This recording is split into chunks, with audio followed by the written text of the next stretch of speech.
Hi guys, Derek Nash here. I just thought I'd give you a quick update for anyone who's interested on what's been happening with CuSHan, what I'm currently working on, what the plans are for the future, that type of thing. So last week Blue from Cuba Rhythms did a video where he put CuSHan through its paces. That was an amazingly awesome thing of him to do, so thank you so much Blue, that was really incredible. I've since had lots of positive comments from people. That's definitely raised the awareness way beyond anything I could have done, so that was really cool, so thank you so much. I've had loads of great comments from people. I've been trying to respond to people, but I did have a forum that I set up before on speedsolving.com. So that's probably as good a place as any if people have questions or thoughts in the future. I'll put a link in the description, so if you feel free to post them there.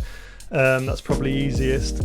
So one of the things that Blue talked about was the pronunciation of CuSHan. I mean, I call it CuSHan as in cushion, but that's just me. You can call it whatever you like. I think I just thought it would be funny to name it after like a household object, but that's probably just shows the level of my sense of humour. I've had some other really cool questions from people about whether I'm going to do it for other size cubes or other puzzles. I mean, that would definitely be the plan for the future. At the moment I think I've only got 3x3 and 4x4 on the site, just because I wanted to let those run for a little while, try and iron out any bugs in the CuSHan engine that's currently running. But yeah, the plan would be to translate it to anything where anyone thought like a visual notation might be useful for that type of puzzle.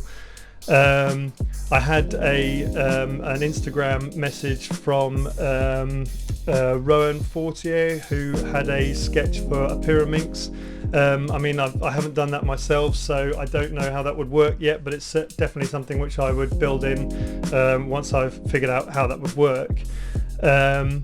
So when Blue was doing his video, he had an algorithm which he put in where the lines were overlapping.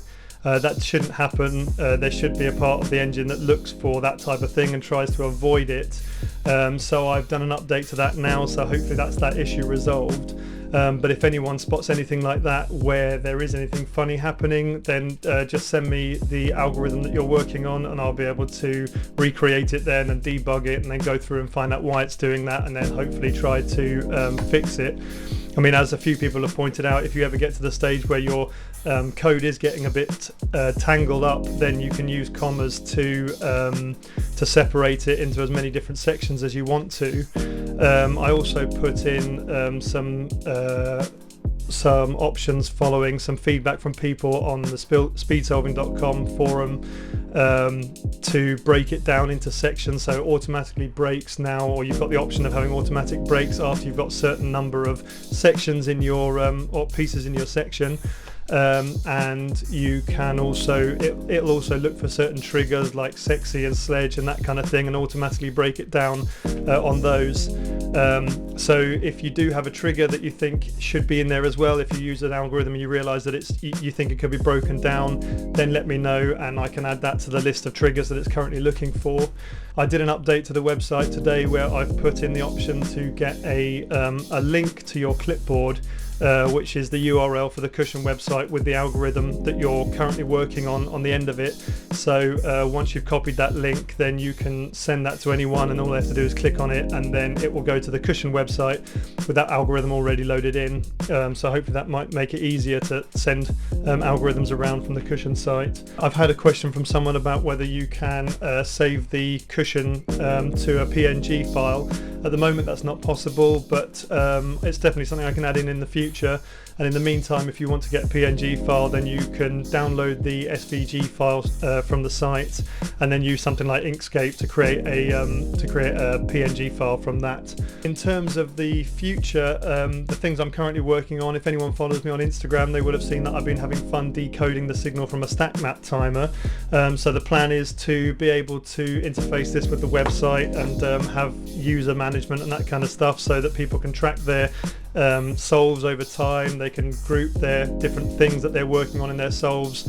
So if you want to work on the cross or different bits of OLL or something like that, then you'll be able to create groups and then track those over time.